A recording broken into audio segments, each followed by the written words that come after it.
ডিম ছোড়া তো সফট প্রতিবাদ। কটাক্ষ দিলীপ ঘোষের, আমাদের ইট বাঁশ মারা হতো, মানুষ তো ক্ষোভ দেখাবেই, মানুষের অধিকার রয়েছে প্রতিবাদ করার, বার্তা দিলীপের। বাঙালিকে ধন্যবাদ দিন, এত সফট প্রতিবাদ করছেন ওনারা।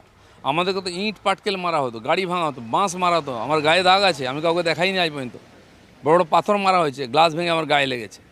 মাননীয় নাড্ডাজির গাড়িকে যেভাবে আধলা ইট মারা হয়েছিল, সেটা তো এখনো হয়নি এই নেতাদের সঙ্গে। তার চেয়েও খারাপ হওয়া উচিত, এরা মানুষকে যা কষ্ট দিয়েছে। বাঙালি সমাজ এখনও ঘিলু শুকিয়ে যায়নি, এটা তার প্রমাণ হলো যে কাঁচা ডিম পকেটে করে নিয়ে মারছে ওরা। এটা কোনো অস্ত্র নাই, সংবিধানের কোনো বাধা নেই, এর জন্য কোনো শাস্তি নেই। সবথেকে বড় সমস্যা হচ্ছে, ধরুন আপনার পঞ্চায়েত দপ্তর, বিভিন্ন পঞ্চায়েতের সদস্যরা তারা সামাজিক সম্মান রক্ষার জন্য ঘরের বাইরে বেরোচ্ছেন না। সমাজে যেভাবে টিএমসি অত্যাচার করেছে তার প্রতিদান হওয়া উচিত। 1-2 মাস তো মানুষ ক্ষোভ দেখাবেই।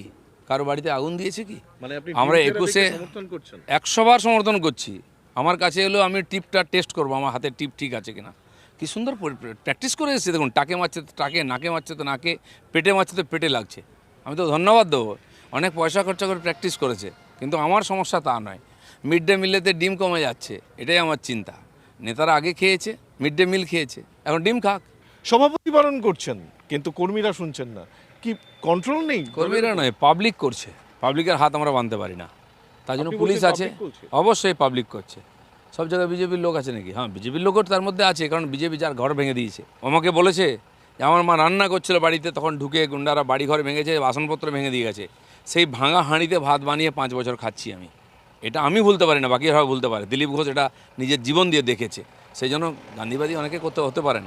আমি কোনোদিন গান্ধী ভক্ত ছিলাম না, আমি নেতাজি ভক্ত আছি, থাকবো। আমি শ্যামাপ্রসাদ ভক্ত। কিন্তু মানুষের অধিকার আছে এর প্রতিবাদ করার।